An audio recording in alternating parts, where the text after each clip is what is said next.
کتنی آسانی سے کہتا ہے. تدفین ہوگی کیا بھائی؟ دامے ہاتھ میں بیڑی، سیدھے ہاتھ کے اندر پان پراگ کی پوٹلی، تدفین ہوگی. فلاں صاحب کیا مزہ، ایسا بولتا ہے فلم ہو گئی کیا؟ کیا ہے تدفین؟ کیا ہے موت؟ دنیا کے پجاری، مال کے پجاری سمجھ سکتا ہے تو سمجھ لے. نوح علیہ الصلوۃ والسلام کے فرزند جو عنوان ہم کو ٹیسٹ کرنا تھا، نہ ہوئے تو کوئی بات نہیں، دل بدل جائے تو اچھا. نوح علیہ الصلوۃ والسلام کے فرزند سام، ان کا واقعہ ہزاروں علماء سے سنا ہوگا.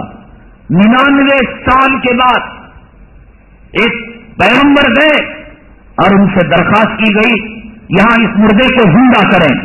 حضرت سام نوح علیہ الصلوۃ والسلام کے فرزند زندہ ہوئے، رونے لگے، تم نے مجھے کیوں زندہ کر دیا؟ بال سفید، مر گئے نا، کب اٹھا رہی سو؟ کون سے قبرستان میں دفن کر رہی سو؟ میچ کب شروع ہوگی؟ میچ ایسے لگ رہا میچ ہے. یہ پنجا لگے گا موت کا، یہ کرنٹ لگے گا، ملک الموت کا جھٹکا لگے گا. والتفت الساق بالساق الى ربک یومئذ المساق. یہ پنیاں ملیں گی، یہ رگوں سے جان روح نکلے گی. یہ شیطان اما کی شکل میں آ کر مرتد ہونے کی تلقین کرے گا. تب پتہ لگے گا، تب پتہ لگے گا اس مال نے ہمیں کیا نفع پہنچایا، اس دولت نے ہمیں کیا پہنچایا. ہو گئی سکتی کہاں بھی دفن کرے، چہرے پر بل بھی نہیں، کیا بھی نہیں، ایک معمولی چیز ہے. حضرت حسن بصری رحمت اللہ علیہ ایک موتا کے ساتھ جا رہے تھے. ساتھی نے پوچھا حضرت کب انتقال ہوا؟ فرمانے لگے جو اس کو ہونا تھا ہو گیا بیٹے، اب تیری موت کی فکر کر، تیری قبر تجھے بلا رہی ہے، ہماری قبر بلا رہی ہے. ہمیں امریکہ میں واشنگٹن میں دفن ہونا نہیں ہے، ہمیں پیرس میں دفن ہونا نہیں ہے، ہمیں لال قلعے میں قبر نہیں بنے گی، ہمارے گھروں کے صحن میں نہیں بنے گی، ہماری قبریں ہمارے باغوں میں نہیں بنے گی، اسی زمین کے اندر، اسی قبرستان کے اندر بنے گی. سام، بچھو، کاٹے، کیڑے، حشرات الارض. ایک مرتبہ والدہ محترمہ کے قبر کی زیارت کے لیے گیا. عموماً فجر کی بات جاتا ہوں میں، قبرستان کے اوپر کیڑے مکوڑے اور عجیب عجیب قسم کے حشرات. میں نے کہا یا اللہ، زندہ آدمی ہوتا ہے پیر سے ہٹا لیتا ہے، اگر یہ زمین کے اندر ہو کون بچا سکے گا؟ کون سی مچھر کی بتی ہے، سانپ کو مارنے کی بتی ہے. ایک عزیز ہیں جو یہاں جمعہ میں پابندی کے ساتھ آتے ہیں، اپنے گاؤں کا قبرستان انہوں نے صاف کیا، بتایا 200 سینکڑوں سانپ اوپر تھے. یہی سانپ اندر بھی تو رہتے ہوں گے. ماں دفن ہو، کسی کی بیٹی دفن، تدفین ہو گئی. کیا مرحلہ! حضرت سعد کی قبر پر کھڑے ہو کر جس سعد کے جنازے پر 70,000 فرشتے نماز پڑھنے کے لیے آئے تھے، فرمایا اللہ کے نبی صلی اللہ علیہ وسلم نے اس سعد کی ثابت قدمی کے لیے دعا کرو.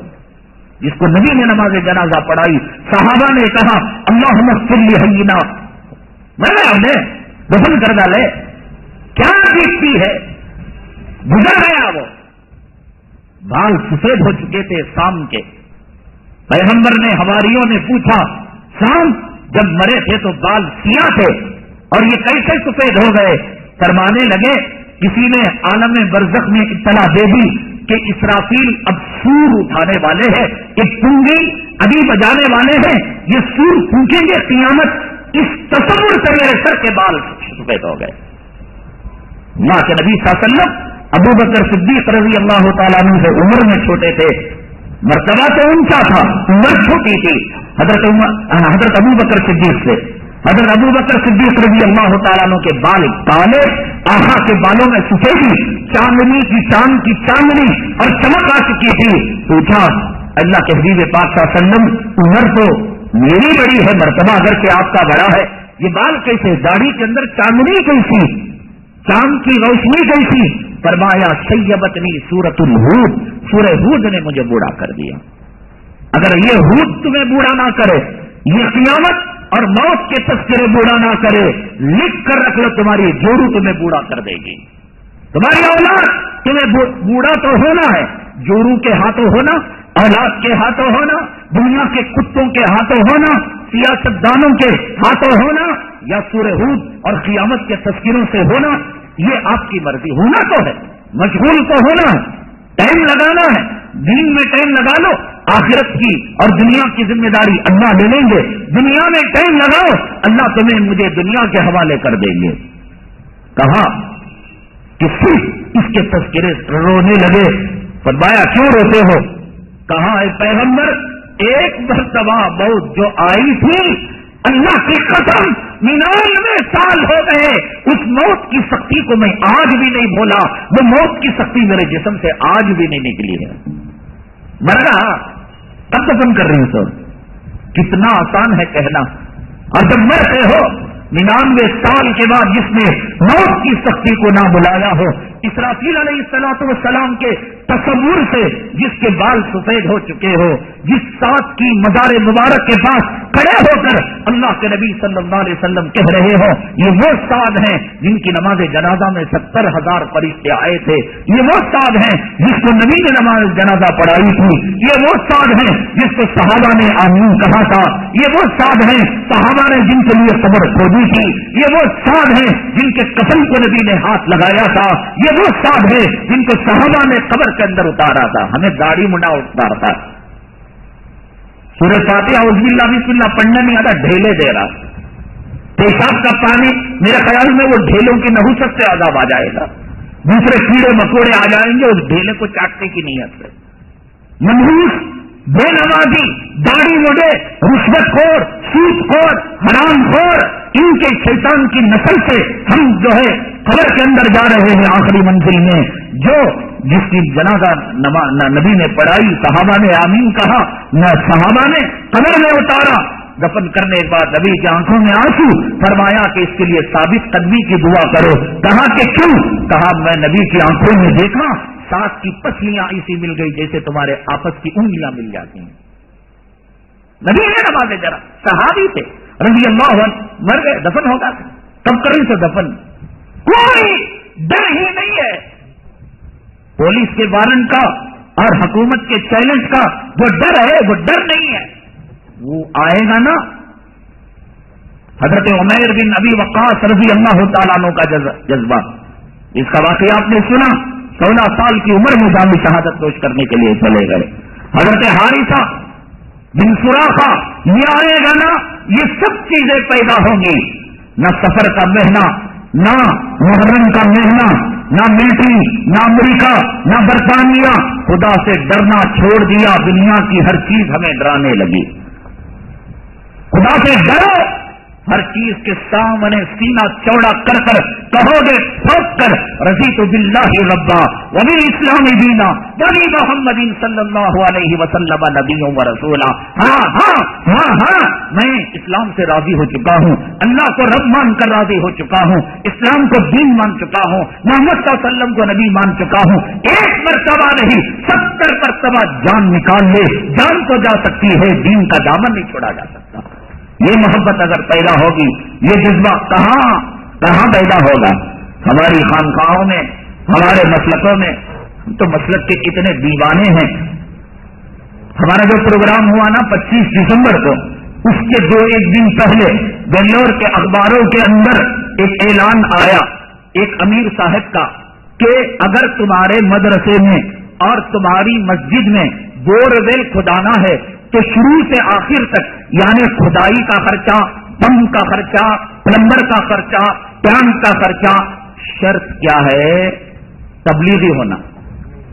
پہلے مدرسے، مسجد، یہ تبلیغی، یہ مسجد کون سی بھی ادانا کی، یہ مسجد کون سی بھی یہ تبلیغ والوں کی، یہ مدرسہ کون سا بھی ادانا کا، یہ مسجد کون سی بھی یہ مدرسہ یہ تبلیغ والوں کا. اب یہ مسجد مدرسے سے نکل کر بورویل بھی مسلک والا ہو گیا. حدیث تو کہتی ہے کہ ایک رنڈی نے پیاسے کتے کو پانی پلایا تو جنت میں چلی گئی. مسلک پرستی کہاں تک آ گئی؟ پیسہ دیا تو تبلیغی کچھ دے تو میں، دیوبندی کچھ دے تو میں. یہ مسلک تم نے مسلک کو، جماعت کو دین کا درجہ دے دیا. اللہ کے نبی صلی اللہ علیہ وسلم نے فرمایا کہ انسان مرتا ہے 3 چیزیں ایسی ہیں کہ جس کے باوجود بھی اس کی خبر میں اس کا ثواب جاتا ہے. اس نے فرمایا صدقۃ جاریہ، جیسے ایک کنواں کھود دیا، اب کنویں میں چڑیا بھی پانی پیتی ہے اس کے خبر میں ثواب جاتا ہے، ہندو بھی پانی پیتا ہے اس کے خبر میں ثواب جاتا ہے. ہم کہیں گے مسلک کے پجاری نا یہ تبلیغ کے لیے استعمال ہوگا، یہ چندہ وہی جائے گا. مسجد کا امام خودکشی کر لے، مسجد کا مؤذن 11ویں 12ویں کھا کر حرام کی روزی پیٹ میں ڈال کر امت کو غرق کر دے، ہم جو ہے اجتماع میں پیسہ دیں گے، ہم پانی ووٹ دیں گے جو تبلیغ والے استعمال کرے. ہمارے پاس یہ اخباروں میں آیا 25 دسمبر 24 یا 23 2-4 دن پہلے کا، اگر نہ آیا تو منہ مانگا انعام. شرط یہ کہ تبلیغی جو ہے وہ مسلک کے وہ لوگ ہوں. اب یہ ذہنیت کہاں تک ہماری آ گئی. اللہ کے نبی نے کیا کہا؟ رنڈی عورت نے پیاسے کتے کو پانی پلایا اور اللہ نے فرمایا یہ عمل مجھے اتنا پسند آیا. وہاں کوئی کنواں تبلیغی نہیں تھا، کتا تھا، انسان بھی نہیں تھا، پانی پلا کر جنتی ہو گئی. اور یہ مسلک کے پجاری، یہ جماعت کے پجاری کہتے ہیں کہ کنواں بھی وہ ہوگا اور جو ہے بورویل بھی وہ دیوبند کو کیا مانیں گے صاحب، خانخواہ کو کیا مانیں گے، نئی بلاک کے ملا کو کیا مانیں گے. بورگل میں مسلک سوچ رہے ہیں، کنویں کے اندر اور مسلک سوچ رہے ہیں، اور اپنے شادی بیاہ کے موقع کے اندر مسلکوں کی جنگ کو چھوڑو، اسلام کو سینے سے لگاؤ، حق کو سینے سے لگاؤ، شہادت کو سینے سے لگاؤ. اسلام کو، جہاد کو، شہادت کو سینے سے لگانے والا، میرے اللہ کی قسم، کعبے بنانے والے کی قسم، محمد صلی اللہ علیہ وسلم کو پیدا کرنے والے کی قسم، ایک چھچورے جو ہے کاروبار میں وہ نہیں پڑتا، وہ اوپر چلا جاتا ہے. حدیث میں کیا کہا گیا؟ نماز اتنا بڑا مقام ہے نا، حدیث میں کیا کہا گیا؟ الصلاۃ عماد الدین، نماز دین کا ستون ہے. میں گھر بنیا بھی نہیں، انشاءاللہ مرتے دم تک بنوں گا بھی نہیں، اللہ کی قسم کھا کر کہہ رہا ہوں. اور میری دعا ہے کہ اللہ تعالیٰ بقی میں اپنا گھر بنائے. ہماری دعا ہے اللہ تعالیٰ آپ تمام کو بھی نصیب فرمائے. یہ مسجد کے چندے بندے کے مکانوں میں رہتے ہیں. جب ہم کہتے ہیں ہماری زندگی کی فجر ہو گئی، ظہر ہو گئی، عصر ہو گئی، اب تک اللہ نے ہمیں روٹ کا نہیں کیا، مغرب عشاء میں روٹ کا کر دے گا؟ نہیں کرے گا. ہمیں کوئی اس سے فرض کیجئے کہ ہم نے ایک مکان بنایا اور فاؤنڈیشن ڈالا، نماز دین کی بنیاد ہے نہیں ہے، اور نماز دین کا ستون، عماد پلر، ہم نے پلر ڈالا، اور اس کے بعد کہا حضرت ہمارے گھر کی ٹھنڈک ہے، آئیے حاجی صاحب، متولی صاحب، صدر صاحب، سیکرٹری صاحب لینے کو گیا، فاؤنڈیشن ڈال کو ہے، پلراں کھڑے کر، نہ چھت ہے، نہ دیوار ہے، نہ بیڈ روم ہے، نہ کمرہ ہے، نہ کچھ ہے. ہم نے کہا کہ ٹھنڈی ہے تو نیچے اوپر دیکھیں، اس کو دیوانے کتے تو نہیں کھاتا، یہ گھر ہے. تو پھر نماز کی شریعت نے کہا کہ یہ دین کا ستون ہے، یہ دین کی بنیاد ہے. کہا کہ چھت کے بغیر مکان نہیں ہوتا. چھت پڑ گئی، اب پلاسٹر کرے نہیں کرے، ہال بنائے نہیں بنائے، پانی کا کنیکشن لیے نہیں لیے، بیت الخلا جنگل میں جا، چھت کیا ہے؟ اصل ہے. لیکن نماز جو اتنا بڑا مقام کہ نہ بے نمازی زانی سے بدتر، قاتل سے بدتر، شرابی سے بدتر، شیطان سے بدتر، اور قبرستان میں مسلمانوں کے دفن ہونے کے لائق نہیں، یہ رہ کر خالی فاؤنڈیشن پلر، چھت کیا ہے؟ میرے آقا سے میں نے پوچھا، آپ نے فرمایا وَذَرْوَةُ سِنَامِهِ الْجِهَادُ، اس کی بلندی، اس کی چھت جو ہے وہ جہاد ہے. کوئی مسلک، کوئی جمعیت، کوئی پارٹی کا نام نہیں لیا.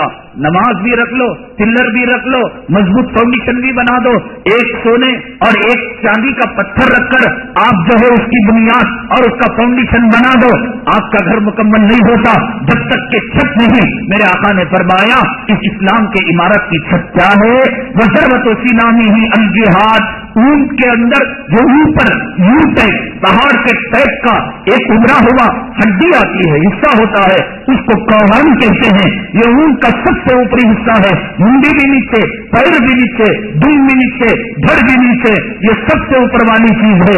اوپر چھت ہوتی ہے. میرے آقا نے فرمایا یہ دین اسلام کی عمارت جہاد کے بغیر مکمل نہیں ہوتی. اسی لیے اسی طلب میں حضرت عمیر بن ابی وقاص رضی اللہ تعالیٰ عنہ کو گھر سے نکالا، اسی طلب میں حضرت حارثہ ابن سراحہ کو اپنے گھر سے نکالا. انہوں نے نہ زندگی کی بہاریں دیکھی، نہ زندگی کے انہوں نے جو ہے شباب کے جماشے دیکھے. یہ چیز تھی، یہ طلب تھی، یہ چھت تھی جس کی بلندی پر وہ جانا چاہتے تھے.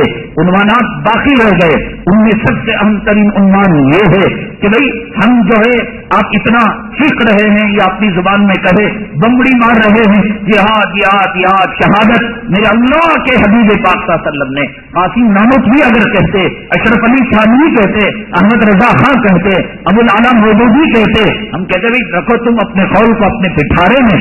اللہ کے نبی صلی اللہ علیہ وسلم نے ایک نسخہ بتایا، بچھونے میں رہو گے، بسترے پر مرو گے، اللہ کے یہاں شہید شمار کیے جاؤ گے. وہ کیسے ہم اگلی جمعہ بیان کریں گے. اور پھر عنوان باقی رہ گیا، خدا سے تیاگ وصول کرنے والے، یہ غدار،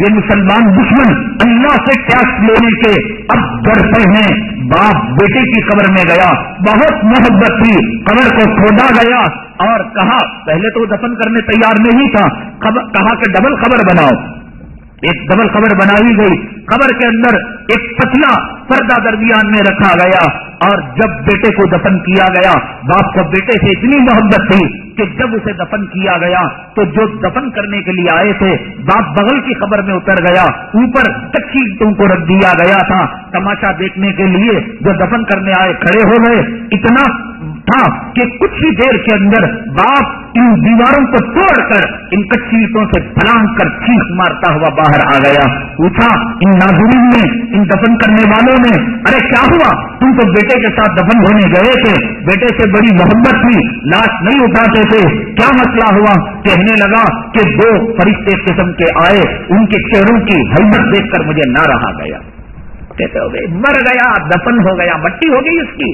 یہ مٹی میں کیا ہوتا ہے، یہ دفن میں کیا ہوتا ہے؟ وہی جو ہم نے واقعہ باقی رکھا تھا.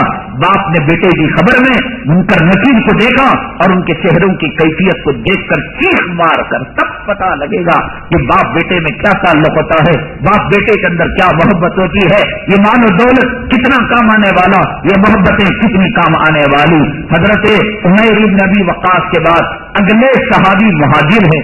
ان کے جذبہ شہادت اور شہادت کے واقعے کے ساتھ اور ان تمام مضامین کے ساتھ خاص طور سے وہ نسخہ کہ آدمی بسترے پر بھی، ہم تو جانا نہیں چاہتے فلسطین افغانستان، کہاں کا لگایا حضرت، کہاں کا لگایا؟ ایسا نسخہ بتاؤ بچھانے پر موت آئے اور شہادت کا مقام ملے. اللہ کے نبی نے اس امت کو، ان ہم کمزوروں کو یہاں بھی مایوس نہیں کیا. نبی نے کیا نسخہ دیا؟ اگلی جمعہ حاضر خدمت ہوئیے گا تو انشاءاللہ پتہ لگے گا. اللہ تبارک تعالیٰ ان بدری صحابہ کے ہمیں نقش قدم پر چلائے. اللہ تبارک تعالیٰ ہمیں ایمان اسلام کے لیے قبول فرمائے، ایمان و اسلام پر ہمارا خاتمہ فرمائے. آمین. واخر دعوانا الحمدللہ رب العالمین.